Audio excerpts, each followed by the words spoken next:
আসসালামু আলাইকুম রহমতুল্লাহ বরকাতহু ইন্নাল হামদালিল্লাহ নাহমাদুহু ওয়া নুসাল্লি আলা রাসূলিহিল কারীম আম্মা বাদ আউযু বিল্লাহি মিনাশ শাইতানির রাজিম বিসমিল্লাহির রহমানির রহিম। কাছে কিংবা দূরে, দেশে কিংবা প্রবাসে, যে যেখানটা আমাদের ভিডিওটা দেখছেন সবাইকে জানাই আন্তরিক মোবারকবাদ। তার পাশাপাশি শুকর আদায় করি মহান রবের দরবারে, যেই রব, যেই প্রভু, যেই স্রষ্টা আমাকে সৃষ্টি করেছেন, হায়াত দিয়েছেন, রিজিকের ব্যবস্থা করেছেন, আলহামদুলিল্লাহ। সম্মানিত ভাইয়ের আমার, আজকে আমরা যেই বিষয় নিয়ে আলোচনা করব সেই বিষয়টা হলো আল্লাহ পাক রব্বুল আলামিন পৃথিবীতে এমন একটা সময়, যখন পৃথিবীতে জাহালিয়াতের যুগ শুরু হয়ে গেছিল, এমন একটা সময় এমন এক মহামানবকে আমাদের জন্য পৃথিবীতে পাঠিয়েছেন আল্লাহ। ওনার জীবনী নিয়ে আজকে আলোচনা করব। উনি হলো হজরত মুহাম্মদ মুস্তাফা সাল্লাল্লাহু আলাইহি ওয়াসাল্লাম। ওনার জীবনী নিয়ে আমরা আলোচনা করব। আজকে আমাদের সায়ের আড্ডায় উপস্থিত আছেন আমার খুব স্নেহের একজন আলেম মাহমুদ হাসান। উনি আমাদের বিস্তারিত আলাপ করবেন। ওনার কাছে আমরা জানতে চাইব রসুল করিম সাল্লাল্লাহু আলাইহি ওয়াসাল্লামের জীবনী, ওনার সিরত কেমন ছিলেন, ওনার সুরত কেমন ছিলেন। আসসালামু আলাইকুম রহমতুল্লাহি ওয়া বারাকাতুহু। কাছে এবং দূরে, দেশ এবং প্রবাস থেকে যারাই আমাদেরকে দেখছেন, সকলকে আজকের এই অনুষ্ঠানের পক্ষ থেকে মোবারকবাদ জানাচ্ছি। আজকে 12ই রবিউল আউয়াল 1446 হিজরি, অর্থাৎ রাসূলুল্লাহ সাল্লাল্লাহু আলাইহি ওয়াসাল্লামের হিজরতের 1450 বছর পরে আমরা এসে তার জীবনী নিয়ে, তার সিরত এবং সুরত নিয়ে আলোচনা করছি। এবং এই আলোচনার প্রয়োজনটা কিয়ামত পর্যন্ত মানুষের জন্য প্রয়োজন হবে, এটা চলতেই থাকবে। সবচেয়ে বড় কথা হলো আজকে 12ই রবিউল আউয়াল। এই 12ই রবিউল আউয়ালে আমরা সকলেই চেষ্টা করি আমাদের প্রিয় নবী মুহাম্মদুর রাসূলুল্লাহ সাল্লাল্লাহু আলাইহি ওয়াসাল্লামকে স্মরণ করার জন্য। আমাদের এই স্মরণ করার ভিতরে কিছু পদ্ধতি সঠিক, কিছু পদ্ধতিতে ভুল হয়। আমরা সেই সব বিষয়ে রসুলের জীবনী, তার সিরত সুরত এবং আমাদের ভুল ত্রুটিগুলো সহ ইনশাল্লাহ আমরা আলোকপাত করার চেষ্টা করব, আল্লাহ তাআলা যদি আমাদেরকে তৌফিক দেন। আমিন। সর্বপ্রথম কথা হলো, আল্লাহ রাব্বুল আলামিন এই পৃথিবী তৈরি করার আগে, সব কিছু তৈরি করার আগে আমার আপনার নবী, প্রিয় নবী মুহাম্মদুর রাসূলুল্লাহ সাল্লাল্লাহু আলাইহি ওয়াসাল্লামকে তৈরি করেছিলেন। এমনকি দুনিয়াতে সর্বপ্রথম যেই মহামানবটি আসেন, আমাদের আদি পিতা হযরত আদম আলাইহিস সালাতু ওয়াসসালাম, সেই সময় থেকে মুহাম্মদ সাল্লাল্লাহু আলাইহি সাল্লাম আসা পর্যন্ত, যদিও তিনি তখনও দুনিয়াতে আসেন নাই, কিন্তু তার আলোচনা তখন থেকেই ছিল এবং কিয়ামত পর্যন্ত চলতে থাকবে। হযরত শীস আলাইহিস সালামকে হযরত আদম আলাইহিস সালাম বলেছিলেন যে, দেখো, তোমার বংশ থেকে এমন একজন নবী আসবেন, শেষ নবী, আল্লাহর বন্ধু মুহাম্মদুর রাসূলুল্লাহ সাল্লাল্লাহু আলাইহি ওয়াসাল্লাম। অতএব তুমি খেয়াল রেখো যেন তোমার বংশের কোনো মানুষ, মহিলা এবং পুরুষ, কেউ যেন কোনো রকম অন্যায় কাজে জড়িয়ে না পড়ে, তাদের যেন কোনো রকম মানহানিকর কোনো ঘটনা না ঘটে, এ ব্যাপারে লক্ষ্য রাখতে বলেছেন আমাদের আদি পিতা হযরত আদম আলাইহিস সালাম তার সন্তানদেরকে, বিশেষ করে হযরত শীস আলাইহিস সালামকে। এরপরে আমরা লক্ষ্য করলে দেখব হযরত ইব্রাহিম আলাইহিস সালাম, তিনি, তার দুইজন সন্তান ছিলেন, হযরত ইসমাঈল আলাইহিস সালাম এবং হযরত ইসহাক আলাইহিস সালাম। হযরত ইসমাঈল আলাইহিস সালামের বংশ থেকে রাসূলুল্লাহ সাল্লাল্লাহু আলাইহি ওয়াসাল্লাম পর্যন্ত তার এই বংশের ভিতরে কোনো নবী আসে নাই। অর্থাৎ হযরত ইব্রাহিম আলাইহিস সালাম থেকে হযরতে ঈসা আলাইহিস সালাম পর্যন্ত যত নবী এসেছেন, সকলেই এসেছেন হযরতে ইসহাক আলাইহিস সালামের বংশ পরম্পরায়। কিন্তু হযরতে ইসমাঈল আলাইহিস সালামের বংশ পরম্পরায় শুধুমাত্র একজন নবী এসেছেন, তিনি হলেন প্রিয় নবী মুহাম্মদুর রাসূলুল্লাহ সাল্লাল্লাহু আলাইহি ওয়াসাল্লাম। এতগুলো কথা বলার উদ্দেশ্য হলো যে রাসূলুল্লাহ সাল্লাল্লাহু আলাইহি ওয়াসাল্লাম এমন এক মহামানব, যিনি দুনিয়াতে আসার বহু কাল পূর্ব থেকেই তার আসার যেই একটা প্রস্তুতি, সতর্কতা সেটা ছিল। তিনি এমন একজন মহামানব যার আগমনের বহুকাল আগ থেকেই মানুষ সচেতন ছিলেন তার আসার ব্যাপারে। এমনকি তার বংশে তিনি যেই বংশে কুরাইশ বংশে আসলেন, সেই কুরাইশ বংশের যে মানুষগুলো ছিল, বিশেষ করে তার বাবা এবং তার দাদা, এইভাবে বংশ পরস্পরায় উপরের দিকে সিরিয়ালে যারা ছিলেন, প্রত্যেকের আখলাক চরিত্র ছিল ওই সময়ের এবং পুরো বিশ্বে যত মানুষ আসছে সকলের ভিতরে শ্রেষ্ঠ। এমনকি কিতাবের ভিতরে লেখা হয়েছে হযরতে আব্দুল্লাহ, যিনি আমাদের রসূলের পিতা, তিনি শারীরিক গঠনের দিক থেকে সুন্দর ছিলেন, তার আখলাক ছিল সুন্দর, তার চলাফেরা সবকিছু সুন্দর ছিল। কিতাবের ভিতরে লিখছে রাসূলুল্লাহ সাল্লাল্লাহু আলাইহি সাল্লামের পিতা যখন রাস্তায় হাঁটতেন তো মক্কার নারীরা তাকে দেখে অনেক সময় আবেদন করতেন বিবাহের জন্য, যেন আব্দুল্লাহ তাকে বিবাহ করেন। এদের ভিতরে একজন ছিলেন বেশ বুদ্ধিমতী এক মহিলা। তিনি হযরত আব্দুল্লাহকে প্রস্তাবও দিয়েছিলেন যে যদি তুমি চাও তাহলে বিবাহ বহির্ভূত সম্পর্ক আমার সাথে করতে পারো। তো এমন প্রস্তাবে তো আর রসূলের পিতা কখনো রাজি হবেন না, কখনো তার সাথে সাক্ষাৎ করেন নাই। বিবাহের অনেক পরে যখন ওই মহিলার সাথে তার একদিন হঠাৎ করে সাক্ষাৎ হয়ে যায়, তো ওই মহিলা হঠাৎ করে জিজ্ঞেস করতেছিলেন যে তুমি কি বিবাহ করেছো? হযরতে আব্দুল্লাহ তখন জিজ্ঞেস করতেছিলেন যে আমি যে বিবাহ করেছি এটা তোমাকে কে বলল?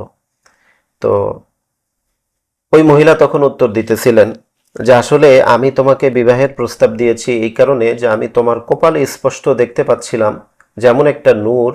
আমি পূর্ববর্তী কিতাবগুলো পড়ে আমি এ সম্পর্কে ধারণা পেয়েছি যে যিনি শেষ নবীর এই নূরকে বহন করবেন তাদের কপালে এমন এমন চিহ্ন থাকবে। আমি সেই চিহ্ন দেখে আপনাকে আমি নির্ণয় করেছি। আল্লাহু আকবার। তো মূলত আপনার সাথে আমার বিবাহ বন্ধনে আবদ্ধ হওয়ার ইচ্ছা ছিল এই কারণেই যেন আমি ওই নূরের অংশীদার হইতে পারি। যদি আপনার সাথে বিবাহ বসলে যদি আমার গর্ভে যদি সেই নূরটা চলে আসে তাহলে আমি পৃথিবীর সবচাইতে সৌভাগ্যবান মহিলা হব। এই জন্যই আপনার সাথে বিবাহ বন্ধনে আবদ্ধ হওয়ার ইচ্ছা ছিল। যখন আপনি রাজি ছিলেন না, সর্বোচ্চ চেষ্টা হিসাবে বিবাহ বহির্ভূত সম্পর্ক করে হলেও আমি আপনার এই নূরটা নিতে চেয়েছিলাম, কিন্তু যেহেতু আজকে আপনার সেই নূরটা আমি দেখতে পাচ্ছি না, অতএব আমি শিওর যে আপনি বিবাহ করেছেন। তো যাই হোক, এতগুলো কথা বলার উদ্দেশ্য হলো এইটাই যে রাসূলুল্লাহ সাল্লাল্লাহু আলাইহি ওয়াসাল্লাম তিনি যে বংশে এসেছেন সেই বংশ পরম্পরা উপরের দিকে সিরিয়ালে যারা ছিলেন প্রত্যেকেই ছিলেন আদর্শবান, নিষ্ঠাবান, সচ্চরিত্রবান, সব দিক থেকে তারা ছিলেন সমাজের সবচেয়ে শ্রেষ্ঠ মানুষ। এবং আমাদের নবী যখন দুনিয়াতে আসলেন, হযরত আমিনার গর্ভে যখন তিনি আসলেন, তিনি আসার সেই সময়ের ঘটনা আপনারা হয়তো অনেকেই জানেন। তিনি যখন আসেন দুনিয়াতে অলৌকিকভাবে বিভিন্ন রকম ঘটনা ঘটেছিল। 1000 বছর ধরে যে আগুন প্রজ্বলিত ছিল, যারা অগ্নিপূজক ছিল তারা এই যে আগুনটা 1000 বছর ধরে জ্বালিয়ে রেখেছিল, সেই আগুনটা নিভে যায়। এবং এরকম আরো বড় বড় অনেক ঘটনা ছিল। আমি শুধু এতটুকু উল্লেখ করতে চাই আজকে যে রাসূলুল্লাহ সাল্লাল্লাহু আলাইহি ওয়াসাল্লাম যখন দুনিয়াতে আসবেন, রাত এবং দিন আল্লাহর কাছে আবেদন করছিল যে আল্লাহ তোমার হাবিবকে যখন দিবা তখন যেন রাতের অংশে হয়, আমি রাত যেন এটার জন্য গর্ববোধ করতে পারি। দিনও একইভাবে আল্লাহর কাছে আবেদন করেছিল। আল্লাহ রাব্বুল আলামিন আমার আপনার নবীকে এমন একটা সময় দুনিয়াতে পাঠিয়েছেন, একদম না সকাল না দিন, সকালের সেই সময়টা পাঠাইছেন যে রাতের শেষ অংশ, দিনের শুরু অংশ। আল্লাহ তাআলা রাত এবং দিন উভয়কেই সম্মানিত করেছেন, তারা যেন গর্ব করতে পারে সেজন্য তাদেরকে সুযোগ করে দিয়েছেন। এমন একজন নবী, আমার আপনার নবী, এমন একজন মহামানব যাকে পাওয়ার জন্য সকলেই পাগল প্রায় ছিলেন। আর আমরা হয়তো বা আল্লাহর কাছে আবেদনও করি নাই, কিন্তু আল্লাহ রাব্বুল আলামিন আমাকে আপনাকে সেই সৌভাগ্য দিয়েছেন যে আমরা সেই শেষ নবীর উম্মত। আলহামদুলিল্লাহ। আমরা সেই শেষ নবীর উম্মত হয়ে অবশ্যই সকলেই গর্ববোধ করি। পৃথিবীব্যাপী মানুষ মুসলমান হোক বা মুসলমান হোক সকলেই স্বীকার করতে বাধ্য যে পৃথিবীতে একজন শ্রেষ্ঠ মানুষ ছিলেন, তিনি হলেন মুহাম্মদুর রাসূলুল্লাহ সাল্লাল্লাহু আলাইহি ওয়াসাল্লাম। হযরত আজকে তো 12ই রবিউল আউয়াল, তা আমরা দেখছি 12ই রবিউল আউয়াল উপলক্ষে বেশ কিছুদিন আমাদের ছোটকাল থেকে আমরা দেখে আসছি যে কিছু যশন ও জলস বলে, কিছু যশন ও জলস বাইর করে, তারা মিছিল বাইর করে যে আহলন সাহলন, যে ঈদ মিলাদুন নবী, এরকম কিছু তারা স্লোগান দেয়। তো আসলে মিলাদ শব্দের অর্থ আমরা ছোটকাল থেকে যতটুকু জানি আসছি জন্ম। তাহলে এখন আসলে আমাদের কি পালন করার বিষয় কি ঈদ মিলাদুন নবী, না সিরাতুন নবী, না নবীর জীবনী নিয়ে আমাদের কথা বলা দরকার, না মিলাদ নিয়ে আমাদের কথা বলা দরকার? আপনারা যদি একটু ক্লিয়ার করতেন আমাদের দর্শকদের উদ্দেশ্যে। জি, খুব সুন্দর প্রশ্ন করেছেন। মিলাদুন নবী অর্থ হলো নবীর জন্ম। মিলাদ মানে জন্ম, নবী মানে তো নবী, তাহলে মিলাদুন নবী মানে হলো নবীর জন্ম। আসলে 12ই রবিউল আউয়ালের এই নবীর জন্ম, এটা পালন করার কিছু নাই। নবী এই দিনে জন্মগ্রহণ করেছেন যদি ধরেই নেই, আসলে 12ই রবিউল আউয়ালেই যে নবী জন্মগ্রহণ করেছেন এটা কোনো ইতিহাসবিদগণ সুনির্দিষ্ট করে বলেন নেই। তার কারণ হলো সেই সময় তো এইভাবে তারিখ গণনাটা শুরু হয়নি। অধিকাংশ ইতিহাসবিদগণের মতামত হলো যে রাসূলুল্লাহ সাল্লাল্লাহু আলাইহি সাল্লাম রবিউল আউয়াল মাসেই জন্মগ্রহণ করেছেন। তবে 12ই রবিউল আউয়ালে এ ব্যাপারে অনেকেই বলেছেন যে না, 12ই রবিউল আউয়াল নয়, 8ই রবিউল আউয়ালে, কেউ 11 তারিখ বলেছেন। আমাদের দেশে প্রসিদ্ধ মত হলো 12ই রবিউল আউয়ালে তিনি জন্মগ্রহণ করেছেন। আমরা যদি ধরেই নিই যে 12ই রবিউল আউয়ালে জন্মগ্রহণ করেছেন, তো 12ই রবিউল আউয়ালে জন্মগ্রহণ করলে এই দিনে তার জন্মদিন পালন করার কিছু নেই। কারণ হলো জন্মদিন পালন যদি আমরা করি, রাসূলুল্লাহ সাল্লাল্লাহু আলাইহি ওয়াসাল্লাম যে পদ্ধতিতে করেছেন আমাদের সেই পদ্ধতিতেই করা উচিত। এই পদ্ধতি একটু দর্শকের উদ্দেশ্যে বলেন। তো রাসূলুল্লাহ সাল্লাল্লাহু আলাইহি ওয়াসাল্লামকে জিজ্ঞাসা করা হয়েছিল যে ইয়া রাসূলুল্লাহ, আপনি সোমবারের দিন রোজা কেন রাখেন? রাসূলুল্লাহ সাল্লাল্লাহু আলাইহি ওয়াসাল্লাম উত্তর দিয়েছিলেন যে আমার জন্ম এই সোমবারে। অর্থাৎ তিনি রবিউল আউয়াল মাসের 12 তারিখ, 8 তারিখ, 11 তারিখ, যে তারিখেই জন্মগ্রহণ করেন না কেন, দিনটা ছিল সোমবার। তো সেই সোমবার দিন উপলক্ষে তিনি কিন্তু জন্মদিন পালন করেছেন প্রতি সপ্তাহে সপ্তাহে। আমরা জন্মদিন পালন করতেছি দর্শক প্রতি বৎসরে। এই যে সিস্টেমটা, এটা কিন্তু আমাদের বানানো পদ্ধতি। আমরা যদি পালন করতেই চাই তাহলে আমাদের সাপ্তাহিক জন্মদিন পালন করা উচিত। যেমনি ভাবে আমাদের নবী সাপ্তাহিক জন্মদিন পালন করেছেন, সেটা কিভাবে সেটাও আমাদের জানা দরকার।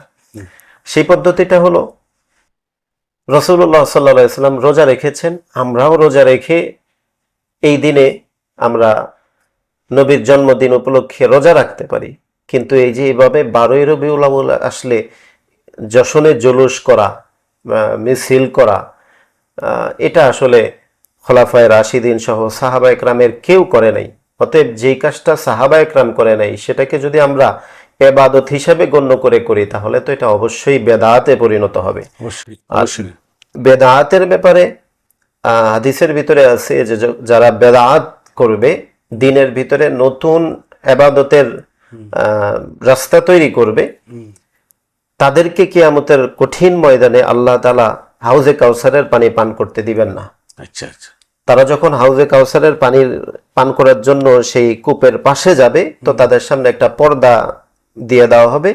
তারা আর নবীকে দেখবেন না, হাউজে কাউসার দেখবেন না, কিন্তু নবী দেখবেন যে আমার একদল উম্মতের সামনে একটা পর্দা বিছিয়ে দেওয়া হইল। আল্লাহ তাআলা জিজ্ঞেস করবে, আল্লাহ তাহলে কেন এরকম হইল, তাদের সামনে পর্দা বিছিয়ে দেওয়া হইল? তো আল্লাহ তাআলা বলবেন যে দেখেন হাবিব, এই লোকগুলো সেই লোক যারা আপনি চলে আসার পরে দ্বীনের ভিতরে, ইসলামের ভিতরে নতুন করে সংযোজন করেছে, নতুন ভাবে তারা ইবাদত করেছে, অর্থাৎ তারা বেদাত করেছে। তো আল্লাহ রাসূল সাল্লাল্লাহু আলাইহি ওয়াসাল্লাম সেদিন এত বেশি রাগান্বিত হবেন প্রিয় দর্শক, আল্লাহ রাসূল সেদিন সবাইকে দূরে তাড়িয়ে দিবেন, সুহকন সুহকন বলে দূরে সরাই দিবে, বলবে যে তোমরা আমার কাছেও এসো না। এভাবে নবী যদি আমাদেরকে দূরে সরাইয়া দেয় তাহলে পরকালে নাজাত পাওয়ার কোনো সুযোগ নেই প্রিয় দর্শক। এজন্য আমরা যেই কাজটা সাহাবায়ে কেরাম করে নাই, রসুলকে অনুসরণ করলে সবচেয়ে বেশি সুন্দর করে সঠিক পদ্ধতিতে অনুসরণ করেছেন সাহাবা একরাম, হযরত আবু বকর, হযরত ওমর, হযরত ওসমান, হযরত আলী। তাদের চাইতে বেশি করে অনুসরণ করার মতো যোগ্য যদি আমরা হইতাম, তাহলে অবশ্যই আল্লাহ তাআলা আমাদেরকে সেই যুগে আমাদেরকে দুনিয়াতে পাঠাইতেন। কিন্তু আমাদেরকে পাঠাইছেন তো 1450 বছর পরে, অর্থাৎ যোগ্যতায় আমরা তাদের চাইতে অনেক পিছিয়ে। এতকাল পরে এসে আমরা নতুন করে এই দিনের ভিতরে নতুন কিছু সংযোজন করা, এটা মোটেও বুদ্ধিমানের কাজ নয়। সবচেয়ে বড় কথা হলো কোন সাহাবী, কোন তাবেঈ, কোন তাবেঈ এবং তাদের পরবর্তী যুগে শত শত বছর পর্যন্ত কেউ কোনোদিন ঈদে মিলাদুন নবী উদযাপন করে নাই। কিন্তু আমরা দেখতেছি ইদানিং কালে ঈদে মিলাদুন নবী বলতে বলতে এখন মানুষ এভাবে পর্যন্ত বলে যে সকল ঈদের সেরা ঈদ হলো ঈদে মিলাদুন নবী। হ্যাঁ, এই কথা বলে। আচ্ছা, সকল ঈদের ঈদ যদি ঈদে মিলাদুন নবী হয়, তাহলে এই কথার রেফারেন্সটা কোথায়? প্রিয় দর্শক, আমি আপনাদেরকে বলতে চাই, যারা আপনারা ঈদে মিলাদুন নবীর পক্ষে মতামত দেন বা এটার পক্ষে কাজ করেন, ঈদে মিলাদুন নবী উদযাপন করেন, আমি আপনাদেরকে অনুরোধ করব, আপনারা কোনো একজন সাহাবী, কোনো একটি হাদিস, কোনো একটা রেফারেন্স অন্তত আমাদেরকে দিবেন যে ঈদে মিলাদুন নবী পালন করা যায়, এমনকি সকল ঈদের সেরা ঈদ ঈদে মিলাদুন নবী। এই কথার রেফারেন্সে আপনি যদি কোনো হাদিস পেয়ে থাকেন, প্রিয় ভাই আমার, আপনি আমাকে বলুন, আমিও পালন করতে চাই। একটা হাদিস আমার থেকে কেন অপালনীয় থাকবে? আমিও পালন করতে চাই। এজন্য প্রিয় দর্শকের কাছে আমার অনুরোধ থাকবে, যদি কারোর কাছে এমন কোনো রেফারেন্স থাকে অবশ্যই আমাদেরকে জানাবেন। তবে আমরা খুঁজে দেখেছি কোনো সাহাবা একরাম ঈদে মিলাদুন নবী পালন করেন নাই। অতএব আপনাদের প্রতি অনুরোধ থাকবে, ঈদে মিলাদুন নবী এটা ইসলামের ভিতরে নতুন সংযোজন, এই বিদআত থেকে আমাদের সকলের বেঁচে থাকা উচিত। সম্মানিত হযরত থেকে আমরা জানলাম আসলে ঈদুল মিলাদুন নবী এটার কোনো রেফারেন্স নেই। এটা কিভাবে আসছে যারা পালন করেন আসলে আপনারাই জানেন। এখন হযরতের কাছে আমার প্রশ্ন হলো, আমাদের পালন করার বিষয়, আমাদের অনুকরণের বিষয়, অনুসরণের বিষয় হলো আল্লাহ নবী রাসূল করিম সাল্লাল্লাহু আলাইহি ওয়াসাল্লামের সিরত, জীবনী। উনি কিভাবে জীবন যাপন করছেন, কি আদর্শ উনি ছিলেন, কি আদর্শ আমাদেরকে শিখিয়ে গেছেন, এই ব্যাপারে যদি আপনি একটু কিছু বলতেন। সর্বপ্রথম আমি একটু জানতে চাইবো, রাসূল করিম সাল্লাল্লাহু আলাইহি ওয়াসাল্লাম নবুয়ত প্রাপ্ত হওয়ার আগে উনি যখন মাক্কি জীবনে ছিলেন, মক্কায় ছিলেন, ওনাকে সবাই আলামিন বলতেন। ওই সময়টা যদি একটু সংক্ষিপ্ত আকারে আমাদেরকে বলেন যে উনি নবুয়ত পাওয়ার আগে ওনার আদর্শ কেমন ছিলেন, যে উনি তখন থেকে আদর্শবান ছিলেন, এই ব্যাপারে যদি আমাদেরকে একটু দর্শকদের উদ্দেশ্যে কিছু বলেন। প্রিয় দর্শক, আপনাদের সামনে আরজ করতে চাই যে ঈদে মিলাদুন নবী, আমি আপনার প্রশ্নের উত্তর দেওয়ার আগে একটু সংক্ষেপ করে বলে নিতে চাই যে ঈদে মিলাদুন নবী পালন করব না, তাহলে আমাদের করণীয়টা কি? আমি মনে করি যে আপনার যদি একান্ত মনে চায় যে আপনি এই দিনে কিছু একটা করবেন, আপনি দরুদ পড়তে থাকেন। মিছিল করতে মনে চাইলে আপনি প্রচলিত যেই জশনের জুলুস যেটা আমরা দেখে থাকি, এইভাবে না করে আপনি বরং দরুদ পড়তে পড়তে রাস্তায় চলতে পারেন। আপনার দরুদ পড়া দেখে যেন মানুষ মনে করে যে না, আজকে 12ই রবিউল আউয়াল। সবচেয়ে বড় কথা হলো, আপনি যদি নবীর আগমনে খুশি হয়ে থাকেন, তাহলে আপনার উচিত হবে যে আপনি নবীকে অনুসরণ করে চলবেন। আমাদের নবী তো এমন একজন নবী যিনি তার জন্ম যেই বংশে, আমি ইতিপূর্বে যে বিষয়টা বলেছি, জন্মের পূর্বে মানুষ যখন দুনিয়াতে প্রথম আসে, সেই সময় থেকে তার আগমনী যেই বার্তা, যেই সচেতনতা সেটা ছিল। তাহলে সেই মহামানবটা তার বাস্তবিক জীবনে তিনি কতটা আদর্শবান ছিলেন, এবং এটা জন্মের পর থেকেই অন্যান্য শিশু যেভাবে জন্মগ্রহণ করেন, আমার আপনার নবী কিন্তু সেভাবে জন্মগ্রহণ করেন নাই। তার জন্মের সময় সকল শিশু কান্না করে বা কান্না না করলে ডাক্তার তাকে কান্না করতে বাধ্য করে, কিন্তু আমার আপনার নবী কিন্তু কান্না করেন নাই।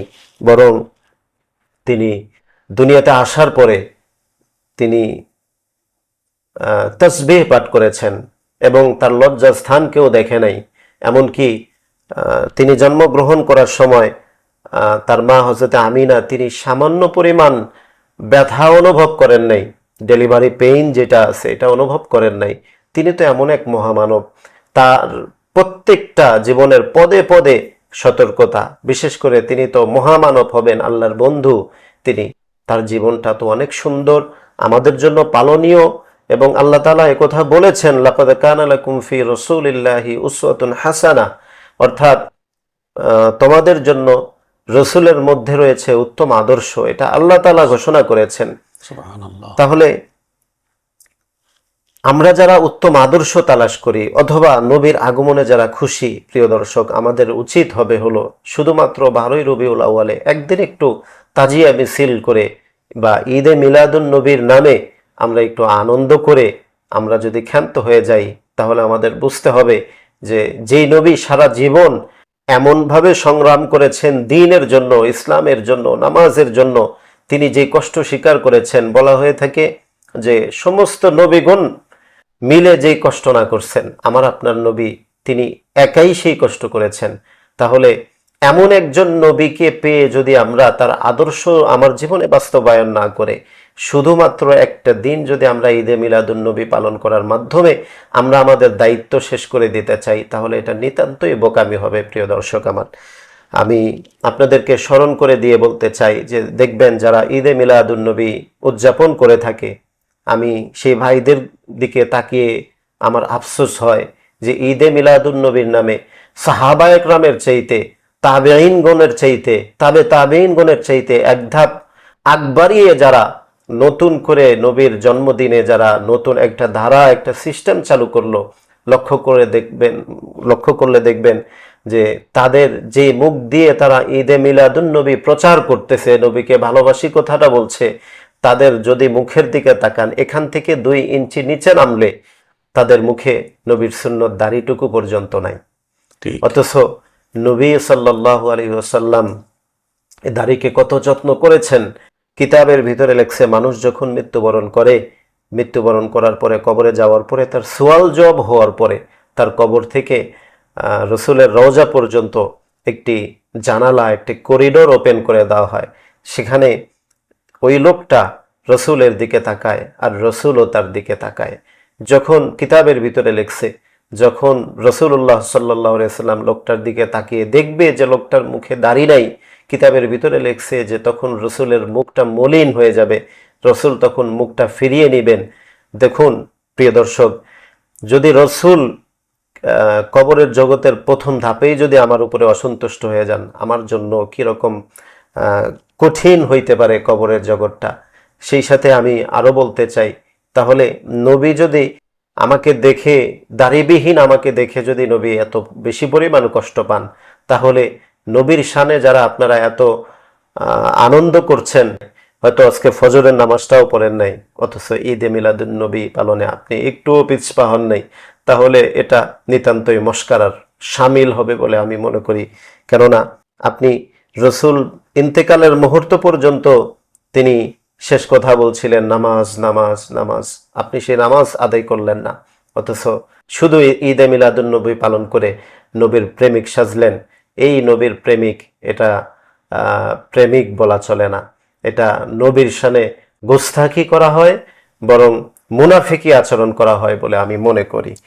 আমাদের উচিত হবে হলো যারা নবীর আগমনে খুশি, তারা আমরা নবীর আদর্শকে নিজের জীবনে বাস্তবায়ন করব। বিশেষ করে ডাক্তার সাহেব উনি আমাকে জিজ্ঞাসা করেছেন যে তার নবুয়তের আগে মক্কির জীবনী যেটা ছিল, তার শৈশব কৈশোর যেটা ছিল, এটা কেমন ছিল।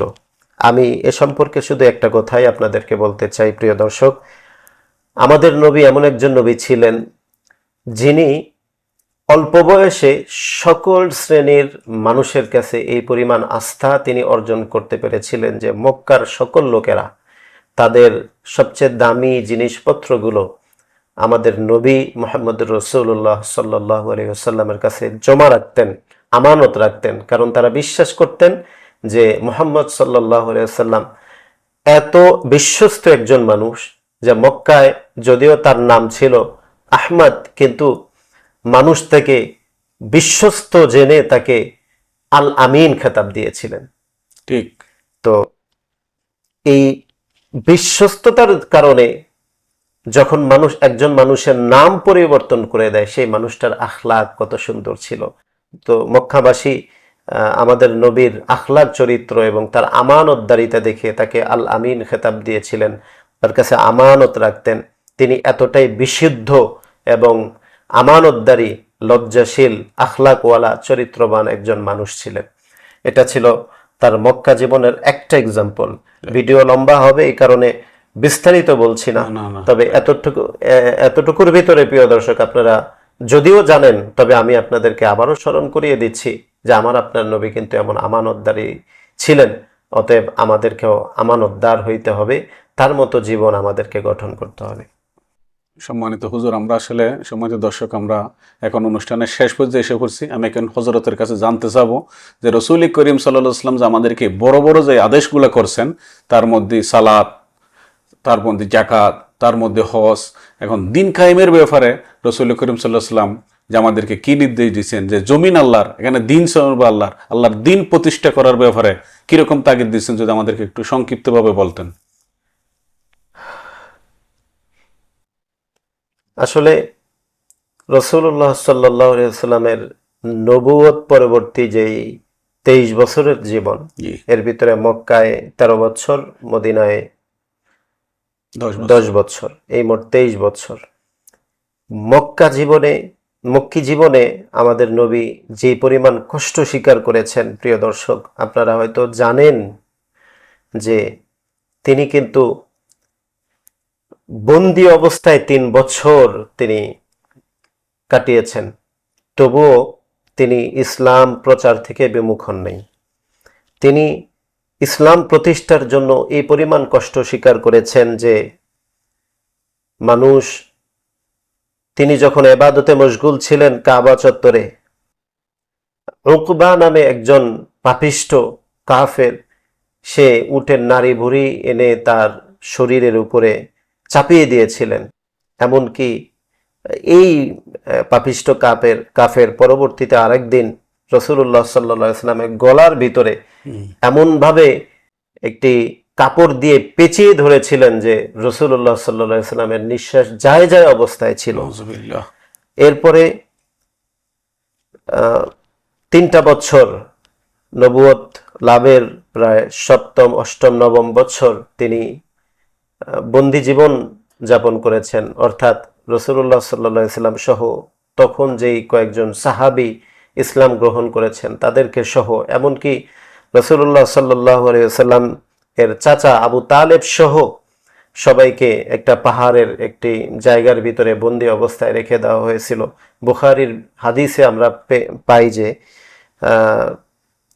কখনো কখনো ক্ষুধার যাতনায়, তৎকালীন সময়ে যে মাস্ক ছিল, যে চামড়ার ব্যাগের ভিতরে মানুষ পানি রেখে পান করত, এই মাস্ক এটাকে কেটে টুকরো করে ভিজিয়ে রেখে এরপরে সেটাকে পরবর্তীতে তারা খেতেন। এমনকি একটা পর্যায়ে আসলো যখন ঘাস এবং লতা পাতা এটাকে গরম পানিতে রেখে, সূর্যের তাপে পানি রেখে সেখানে এইগুলো ভিজিয়ে এরপরে আগুন জ্বালিয়ে এইগুলো খেয়ে তারা জীবনযাপন করতে হয়েছে। একজন মহামানব, তিনি তার জীবনে এই যে কষ্ট করেছেন, এই কষ্টের উদ্দেশ্য কি ছিল? এমনকি তিনি যখন মাদানী জিন্দেগিতে গেলেন তখনও তিনি এত বেশি কষ্ট করেছেন যে গড়ে প্রতি 2 মাসে একটি করে যুদ্ধ পরিচালনা করতে হয়েছে। একজন এত বড় মহামানব, তিনি এত বেশি কষ্ট করলেন, উহুদের ময়দানে দন্দন মোবারক শহীদ করলেন, বদর যুদ্ধে কষ্ট করলেন, বিভিন্ন যুদ্ধে তিনি কষ্ট স্বীকার করলেন, নেতৃত্ব দিলেন, নিজে যুদ্ধ করলেন। এমন একজন মহামানব এত বেশি কষ্ট করার কি উদ্দেশ্য ছিল? শুধু একটাই উদ্দেশ্য ছিল, যে দুনিয়াতে দ্বীন প্রতিষ্ঠা করা। আপনি আমি দ্বীন মেনে চলি, আমার আপনার পর্যন্ত দ্বীন পৌঁছে যাক, এটাই ছিল আমার আপনার নবীর সবচেয়ে বড় চাওয়া। তিনি এত বেশি কষ্ট স্বীকার করেছেন আমাদের পর্যন্ত দ্বীন পৌঁছানোর জন্য। প্রিয় দর্শক, এখানে আমি একটি কথা বলে রাখতে চাই, আমরা এই যে 2024 সাল, আজকে সেপ্টেম্বর মাসে আমরা আসি, এই এতকাল পর্যন্ত বা 1446 হিজরির 12ই রবিউল আউয়ালে আমরা আপনাদের সাথে কথা বলছি। এই যে দীর্ঘ সময় পরে আমাদের পর্যন্ত নবীর বাণী এসে পৌঁছাইছে, আমরা ইসলাম চিনি, নবী চিনি, আল্লাহকে চিনি, এই অবদান কার? প্রিয় দর্শক, এই অবদানটা শুধু নবী সাল্লাল্লাহু আলাইহি ওয়াসাল্লাম থেকে সেই যে শুরু হয়েছে, তিনি দন্দন মোবারক শহীদ করেছেন, হাজারো কষ্ট স্বীকার করেছেন, সাহাবা একরামগণ জীবন দিয়েছেন, তাবেঈনগণ জীবন দিয়েছেন, তাবে তাবেঈনগণরা জীবন দিয়েছেন, কষ্ট করেছেন। এইভাবে ধারাবাহিকভাবে আমাদের আগ পর্যন্ত আমাদের পূর্বপুরুষেরা জীবন দিয়ে আমাদের পর্যন্ত এই যে দিনটুকু পৌঁছে দিয়েছে, আমরা যদি সেই দিনটাকে ভুলে যাই, আমরা যদি নবীর সেই শিখানো দিন, সেই আদর্শ যদি আমরা ভুলে যাই, কাল কিয়ামতের কঠিন ময়দানে আল্লাহর সামনে আল্লাহ রসুল হয়তো আমাদেরকে জিজ্ঞেস করে বসবে যে আমি যে দিনটা তোমাদের পর্যন্ত পৌঁছে দিয়েছি সেই দিনটার এই বেহাল দশা কেন করলা, তোমরা আমাকে উত্তর দাও। প্রিয় দর্শক, এরকম যদি আমাদেরকে প্রশ্ন করে বসে তাহলে কিন্তু সেদিন আমাদের উত্তর দেওয়ার মতো কোনো কথাই থাকবে না। আর এমন প্রশ্নের উত্তরে যদি আমরা আসামি হয়ে যাই তাহলে আমরা কিন্তু নাজাত পাওয়ার কোনো সুযোগ থাকবে না। অতএব রাসূলুল্লাহ সাল্লাল্লাহু আলাইহি সাল্লামের এই কষ্টের জীবনের যে উদ্দেশ্যটা ছিল, তিনি জীবনের শেষ মুহূর্ত পর্যন্ত একদম মৃত্যুর আগ মুহূর্তে সবাইকে উদ্দেশ্য করে বলতেছিলেন সলাত সলাত সলাত, নামাজ কায়েম করো, নামাজ কায়েম করো।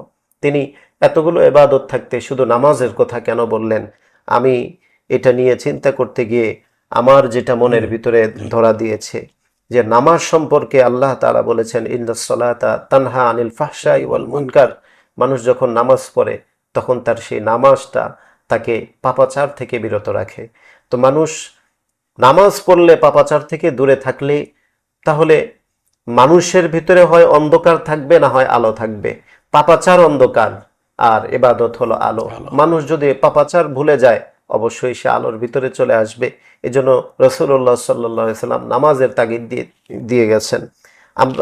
আমরা আপনারা যদি 12ই রবিউল আউয়ালে কোনো সিদ্ধান্ত নিতে চাই, নবীর আগমনে যদি সত্যিকার অর্থে আপনি আমি খুশি হয়ে থাকি, তাহলে আমাদের উচিত হবে হলো যে এই 12ই রবিউল আউয়ালে নবী জন্মগ্রহণ করেছেন কিনা এ ব্যাপারে মতনৈক্য থাকলেও এই 12ই রবিউল আউয়ালে নবী ইন্তেকাল করেছেন, তার ওফাত হয়েছে, এ ব্যাপারে কারোর কোনো দ্বিমত নাই।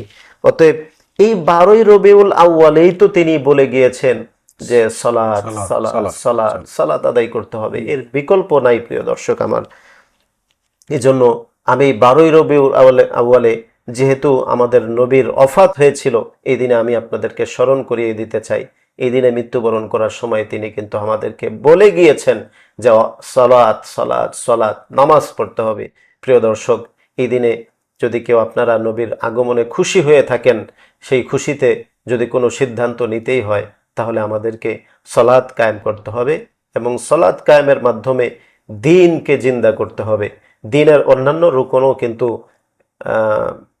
খুব গুরুত্ব সহকারে পালন করতে হবেন। তিনি ডাক্তার সাহেব আমাকে যাকাত সম্পর্কেও জিজ্ঞাসা করেছেন যে এগুলোর কি গুরুত্ব। দেখুন, রাসূলুল্লাহ সাল্লাল্লাহু আলাইহি সাল্লামের ইন্তেকালের পরে, ওফাতের পরে যখন আমিরুল মুমিনিন হলেন হযরত আবু বকর সিদ্দিক রাদিয়াল্লাহু তাআলা আনহু, তিনি কিন্তু যুদ্ধ করার হুকুম দিয়েছিলেন। কিছু মানুষ যখন রাসূলের ইন্তেকালের পরে দ্বীন ছেড়ে দেওয়ার উপক্রম হইল, কিছু কিছু হুকুম আহকাম পালন করতে চাচ্ছিলেন না, যেমন যাকাত আদায় করতে অনীহা প্রকাশ করছিলেন, তখন হযরত আবু বকর সিদ্দিক রাদিয়াল্লাহু তাআলা আনহু ঘোষণা করেছিলেন যে ওই তাদের বিরুদ্ধে যুদ্ধ ঘোষণা করলাম, যারা যাকাত আদায় করবে না, যতক্ষণ না তারা যাকাত আদায় করবে ততক্ষণ তাদের বিরুদ্ধে যুদ্ধ সংগ্রাম চলতে থাকবে।